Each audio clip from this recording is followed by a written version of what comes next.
Bonjour, je m'appelle Tammy McKenzie, je suis la directrice de la Concorde Ola pour l'IA responsable. Notre mission, c'est de s'assurer que tout le monde se rend à la conversation sur l'IA. À ce but, je vous parle aujourd'hui des petites entreprises et comment on peut prendre les décisions, comment on peut tracer la ligne quand on essaie de décider si on va utiliser quelque chose issu de l'IA pour l'envoyer aux clients ou au public. Chez nous, on a eu, en tant que petite entreprise, 2 questions à se poser la semaine passée, puis on est spécialiste en IA. On n'a pas pu les répondre facilement et les réponses vont changer avec le temps. Il n'y a rien de permanent là-dedans parce qu'il y a trop d'informations et trop de nouveaux produits qui sortent. Pas trop, mais au moins assez pour avoir beaucoup de choix à faire. Alors, première question qu'on a eu à se poser, on a eu un sous-contractant qui voulait utiliser une image qui avait été générée par l'IA. Pour nous, pour l'instant, on trace la ligne à dire non, on ne va pas utiliser ces images-là vers le public parce que, pour l'instant, la plupart des modèles qu'on peut utiliser pour le faire, ils ont des données dedans qui ont été générées ou en infraction des droits d'auteur ou en infraction des droits de possession, c'est-à-dire pour des matériaux violents et sexualisés.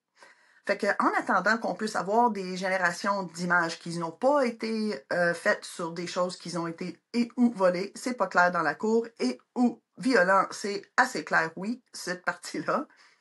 En attendant de ça, d'avoir la capacité d'avoir des modèles qui sont fairly trained, on a, c'est-à-dire, mon Dieu, programmés de façon, je sais pas c'est quoi la traduction, mon Dieu, programmés de façon juste, sans vol, sans problème, sans question de diligence et de légalité par rapport aux données.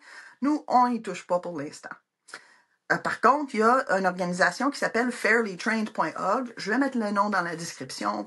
Eux, ils ont des bases de données propres. Ils ont aussi des recommandations pour des modèles qui se construisent par rapport à faire des générations d'images qui dépendent pas de ces matériaux-là questionnables. D'autres questions qu'on avait à répondre, c'était pour une étude scientifique. On avait quelqu'un qui avait à faire une conclusion. Ils ont fait la conclusion en demandant à une génératrice de texte, un grand modèle de texte, un LLM, Large Language Model, de faire, de lire notre étude puis en faire la conclusion. En sachant, c'était pas caché, c'était pas une manipulation. Il nous a dit, bon, j'ai fait cette conclusion, qu'est-ce que vous en pensez?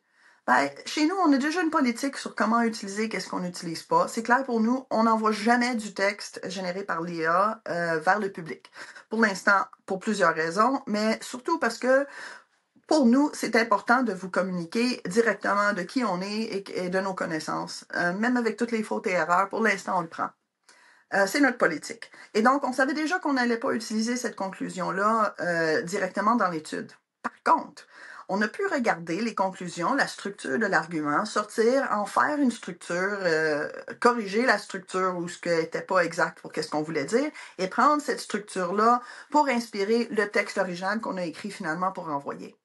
Fait que prendre ces décisions-là, vous voyez, ça peut être complexe pour n'importe qui. C'est complexe pour n'importe qui. Je vous invite à penser à ces questions-là de façon critique et prendre vos décisions en fonction de non seulement les règlements en place, mais aussi l'éthique. Qui l'a programmé, comment que ça a été programmé, ça compte, ça fait une différence. Et où est-ce qu'on dépense notre argent quand on choisit nos modèles, ça aussi, ça fait une différence. Fait que je vous invite à engager dans la réflexion avec vos équipes. Nous, on a eu la chance d'avoir une grande influenceuse qui s'appelle Ravit Dotan, qui a pris notre politique d'utilisation pour les PME. Puis elle a fait un genre de quiz. C'est en anglais. Je vais mettre le lien dans la description. Je vous invite à aller voir ça si ça vous intéresse. Et aussi de nous contacter si vous avez des questions. On est une charité, on répond au téléphone, puis on est là pour vous. Alors, bonne journée.